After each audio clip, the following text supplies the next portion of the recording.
What's the word, guys? What's the word? Today we're gonna watch a video and learn about intermittent fasting. Is Dr. Mike from the RP channel.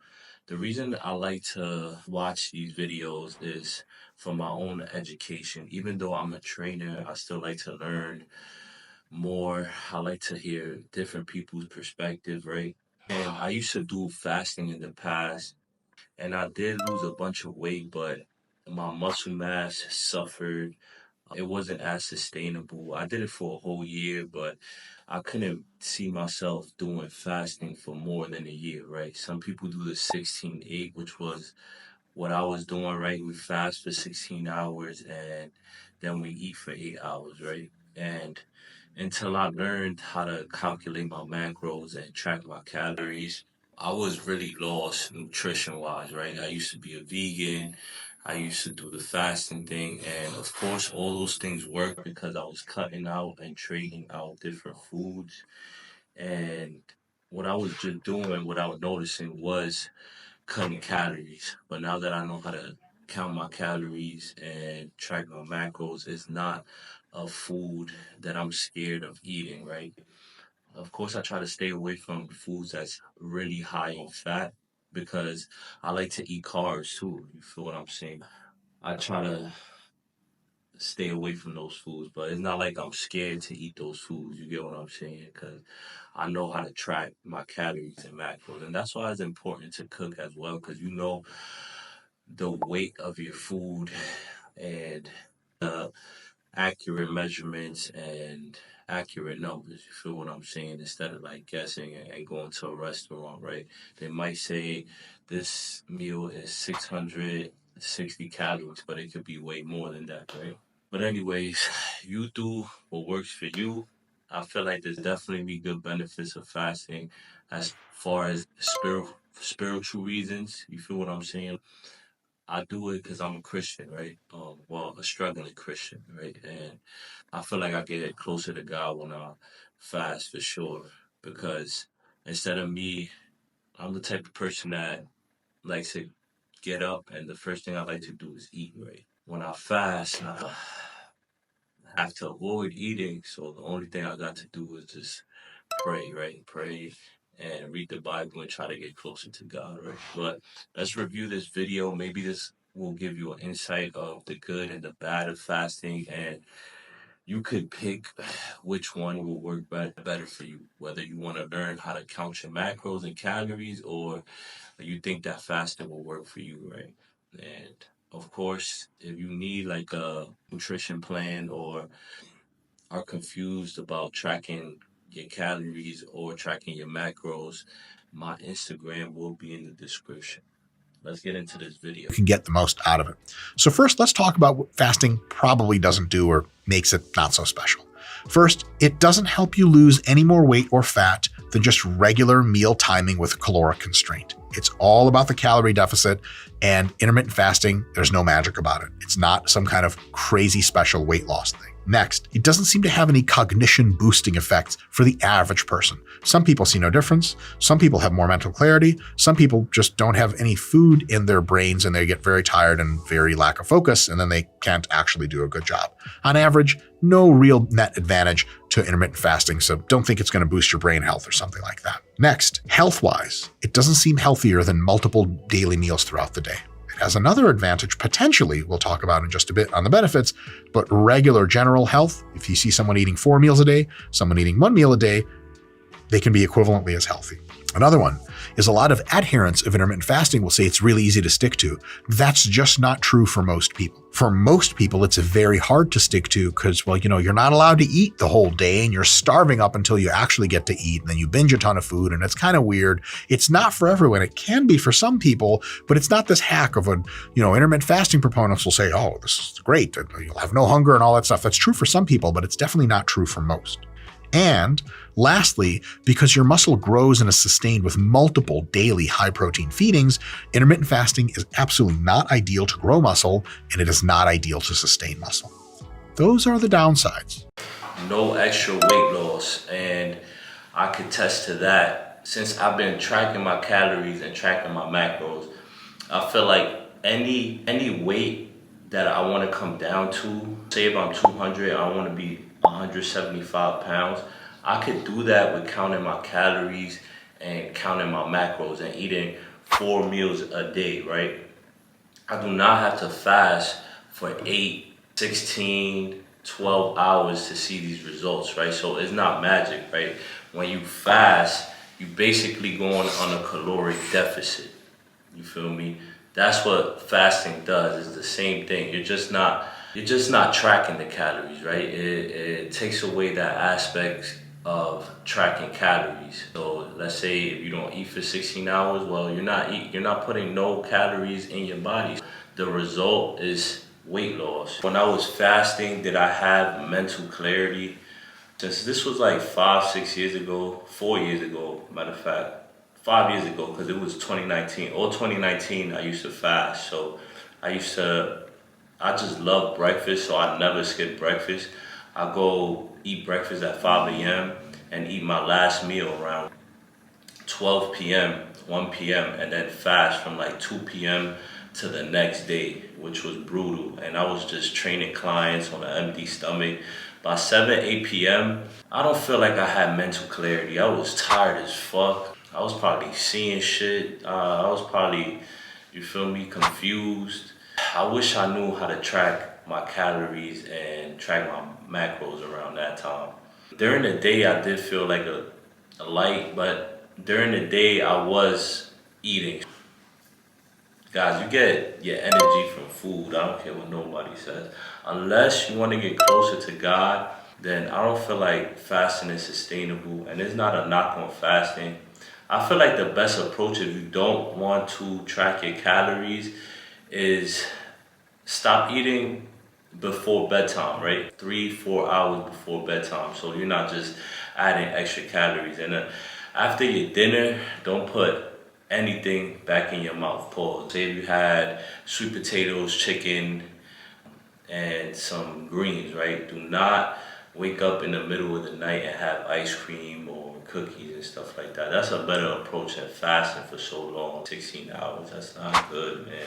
That's not good. When you fasting, there's a lot of people that fast 16/8. They feel like the healthiest people in the world, right? They feel like they cracked the code on health.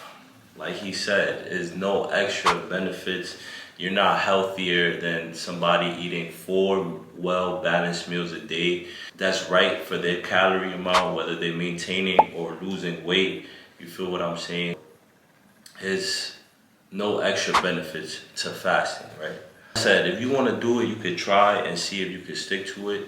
I'm not knocking you because tracking your calories and macros could be a lot. You feel what I'm saying? But that all depends on you. Not easy to stick to. I don't care what your favorite influencer says, or you only have to eat once a day and drink coffee for the rest of the day. Bro, if it doesn't work for you, because you really have to have that willpower to say no to food, especially when you're cranky or you're tired. You feel what I'm saying? That doesn't mean you have to eat shit foods, right? Just eat cleaner foods throughout the day, right? You don't have to fast for 18 hours. You don't have to give your digestive system a break. You feel what I'm saying? Intermittent fasting might be easier for you personally to stick to if you prefer that schedule. Some people feel bogged down with food. Food is annoying for them through the day. They wake up, they have some caffeine, they go through the day, they have some more caffeine, they do a workout, they have their feasting window when they're not fasting anymore for a few hours, and then they go to sleep and it's just hunky-dory. If that schedule works well for you, you might love intermittent fasting, and there's not a damn thing wrong with it. Next. By a small margin, we're not positive about this, but it looks like by a small margin, intermittent fasting may be able to increase how long you live, your longevity. If that's worth it to you, and it makes sense why it would be, consider reducing your meal frequency or trying some periods of intermittent fasting to see if it's the right fit. Lastly, if you do intermittent fasting properly, you're really attentive in a way that I'll describe in the next slide, you can keep most of your muscle on your body as you diet down and lose more fat. So if you're using intermittent fasting to lose fat, which most people are, it doesn't mean you're going to lose pounds of muscle and just turn into a little twink. You probably lose mostly fat and still have an awesome muscular physique underneath if you do things properly. And what does... So it could be sustainable if it suits you. Definitely don't try to follow these fitness influencers. If something doesn't work for you, then don't do it at all. Everything is trial and error, right? I said I did it for a year. It worked fat loss wise, it did, but I didn't realize I was just counting my calories without noticing it or thinking about it, you feel me? If it works for you and you're just not much of an eater anyways, pause, just give it a try then, you feel me? And then everybody likes to talk this longevity thing, like, oh, longevity this, longevity that. You can do that by reducing your weight, right? And if you track your calories and macros, like I said, you can eat throughout the day and you can have more fun, right? Controlling your stress also boosts up your lifespan. Making sure you're getting quality sleep also boosts up your lifespan. And making sure you're just around good people and always have different goals that you want to achieve, right? That also boosts up your lifespan, right? There's other factors, and I don't want you to think that only fasting could boost your lifespan, you know what I'm saying? Every time when I was fasting, what I'll do was I'll wake up, like I said, eat breakfast, and then for like lunch, I'll have like a whole rotisserie chicken with some greens, right? I probably was getting about 60 grams of protein if I was lucky, you feel me? And that definitely wasn't enough, you feel me? And I thought I was making results, like I said, because I was seeing my abs, but if you get real skinny, you're gonna see your abs, right? Especially if you get real skinny and start strength training, you're gonna see your abs. But like I said, you could look way better. Those abs could look way better if you count, I know y'all tired of me saying this, your calories and macros. They'll look way better, I'm telling you. Almost fasting, which is a lot better than regular fasting. And here's the first one. If you want to save more of your muscle mass or even build some muscle mass as you fast, consider having protein only or mostly protein meals once or twice in the fasting period. So let's say you break your fast at 7 p.m. and you eat up until 9 p.m. and then you go to bed at like 10 or 11. That means the rest of the day you're not eating. That means you are in a position where your muscles are not exposed to the amino acids, which are breakdown products of protein, and your probability of muscle loss is decent, and your probability of muscle growth is really low because there's no raw materials. But what about this? Instead of totally pure fasting, when you wake up in the morning after a few hours, have some Greek yogurt. It's mostly protein anyway, or have a protein shake and maybe have another one later on, or have some very lean meat with some vegetables. It's almost fasting, is very few calories, but once or twice during that early part of the day, if you get a decent chunk of protein in, it can keep your muscle on your body and it can even help you grow a little bit of muscle. Still, you get most of the health and longevity benefits of fasting because you have a very pulsatile feeding and non-feeding window, or mostly feeding, mostly non-feeding. And that way you get a lot of the advantages, but you mitigate the downsides. You don't have to do this, but it's something for you to consider. If you really want to try fasting and you like the lifestyle, but you're like, man, I work hard for my muscle. I don't want to lose any more than I have to in a fat loss diet. You should plan to train right before your eating window opens up. The best time to eat for weight training is right after training. And if you can get a ton of food in, which if you're intermittent fasting, you're going to get a ton of food in after training, that is precisely the time to do it. You don't want a situation in which you train in the morning and then you spend the rest of the day fasting and your muscles are like, help, we're not recovering, we're not growing. And then when they're less sensitive and less ready to grow and recover, later in the evening, you're feeding them again. So a good way to fast is to wake up, go to work, do all your things, take some caffeine before you train hard, potentially if you're tolerant of that sort of thing, really train super hard, maybe between 4 and 6 p.m. or something like that, or 5 to 7. And then at 7 p.m. or whatever, come home and your feeding window begins. It feeds your muscles a ton. It feeds your fat less than it would because your muscles soak up a bunch of the nutrients. It recovers you really well. It potentiates some muscle growth over the night. And then the next day, you begin the process all over again. It aligns really, really, really well, as opposed to training some random time throughout the day in the morning and then not eating right after you train. When you are in your feasting period, when you're eating, Just because you're intermittent fasting doesn't mean anything goes. You still want to eat as healthy as possible in most cases. So yeah, rice and chicken and steak and whole grain bread and tons of great healthy sauces based in oils. That's what you want to be eating as opposed to pizza and ice cream and whatever. Even though you can have some of those things and some are okay, ideally you want to still be eating mostly healthy food. Fasting is not some hack where you're like, fuck food quality, I don't need it anymore. You got to eat high quality foods just in your feeding window. And lastly, after you're nice and full and you've started digesting, so you're not too full, that's a good time to go to sleep. Again, buttressing the idea that you should be doing your feeding window, your feasting window in the evening, so that about an hour and a half after you're done eating, you go to sleep. And because you're nice and full of food, the sleep is going to be ultra high quality. You're going to get a great duration. And it's going to have all the raw materials in your bloodstream with which to recover your body, to give you energy back, to heal up your muscles, to grow them, to prevent their loss, et cetera, et cetera, et cetera.